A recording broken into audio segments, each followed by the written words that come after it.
Wow. Just wow.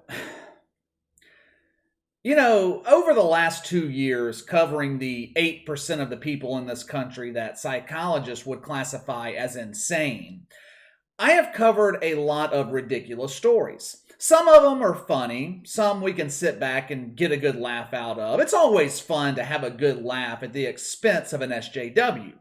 Some of them are a little bit serious, like Leah Thomas crushing the dreams of young women across America.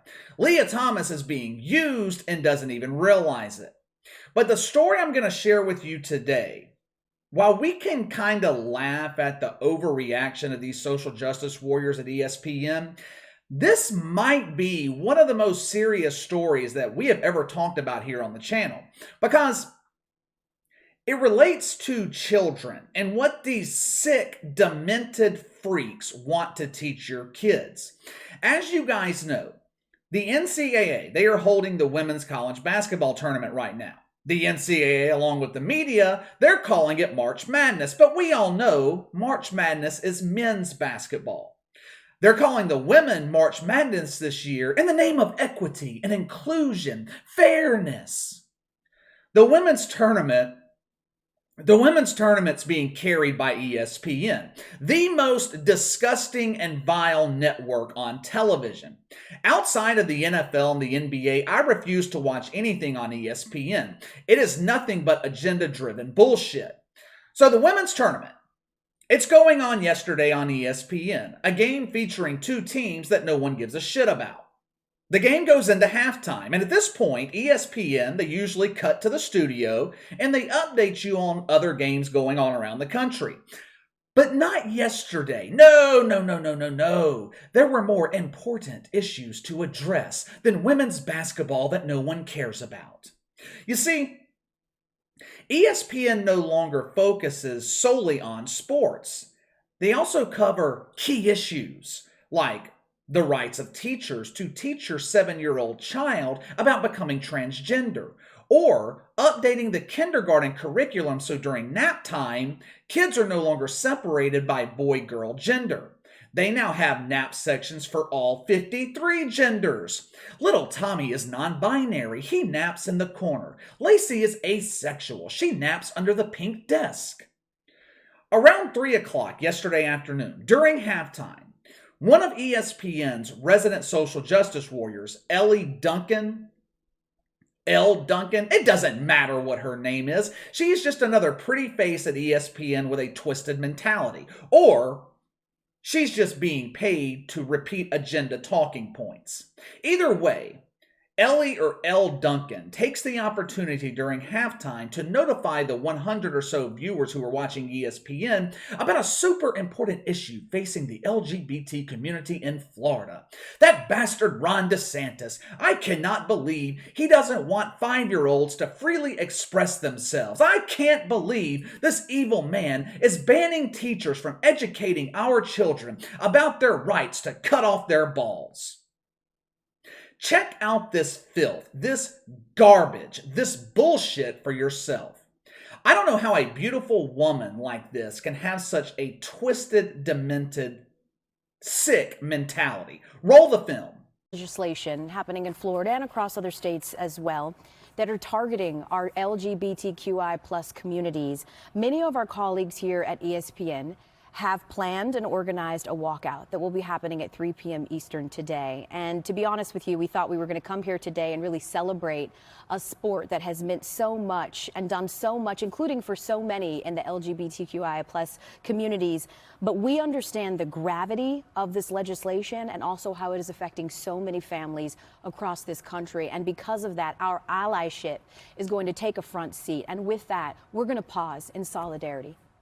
Ellie here informs us that ESPN employees are planning a walkout. I think this is a fucking great idea. I hope every single on-air personality at ESPN walked out of the building yesterday and never comes back in. Have Stephen A. Smith lead the charge. He can walk hand in hand with Max Kellerman in a sign of unity of our wokeness.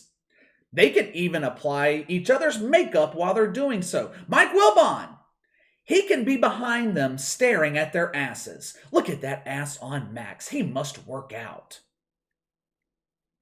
This entire charade was nothing but a giant virtue signal from ESPN. I guarantee you, after this bullshit moment of silence, which, by the way, this is not what a moment of silence is supposed to be about.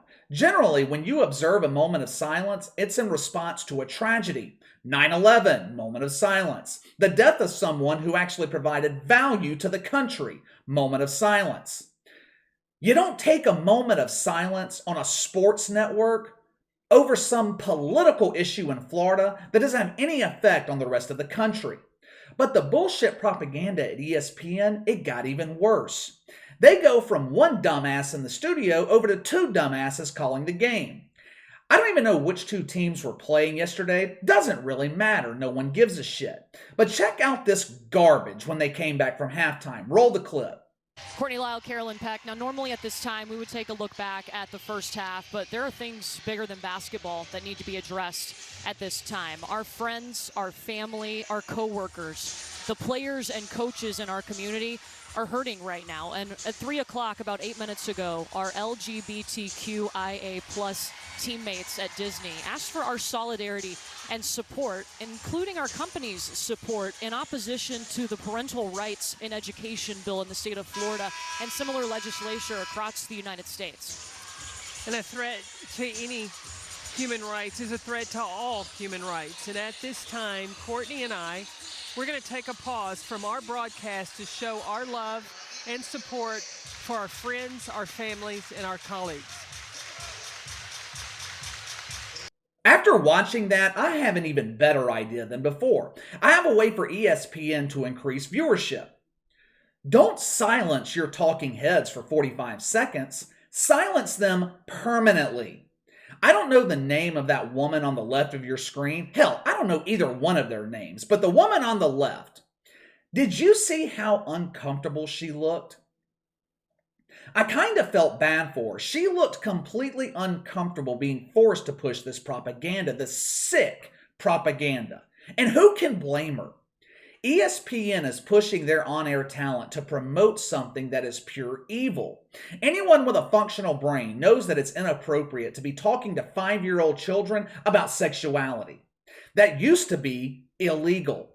Hell, it still is illegal in Florida, which is why the virgins at ESPN and Twitter are so upset about it. Which, when you think about this, it's kind of strange. As you guys know, social justice warriors are not sexually active. I mean, let's be real here. Most SJWs look like Anthony Fauci. They have a hard time finding anyone willing to lay down with them. The majority of SJWs, they're beta males. Hollywood, the mainstream media, they want you to believe that women are attracted to beta males, nice guys. They're not. That saying, nice guys finish last, it's true. Women are attracted to strong men. And I'm not just talking about physical strength either. I'm talking about mental strength as well. The other day, I think it was the video where I was talking about Skip Bayless. I criticized him for being weak, for displaying his sensitivity and his feelings to the world. My girlfriend texted me after watching the video, telling me that I shouldn't be criticizing men for being sensitive. She said, men should share their feelings openly. There's nothing wrong with a sensitive man. Really? Okay. So I told her, if I came on the channel and I cried about another man being critical of me, I told my audience that I am in fear for my life. I'm being criticized for being a sensitive, nice guy. I said, would that turn you on? Would that make you attracted to me? She said, no, it would make me think you're a bitch. I understand your stance now, which was exactly my point.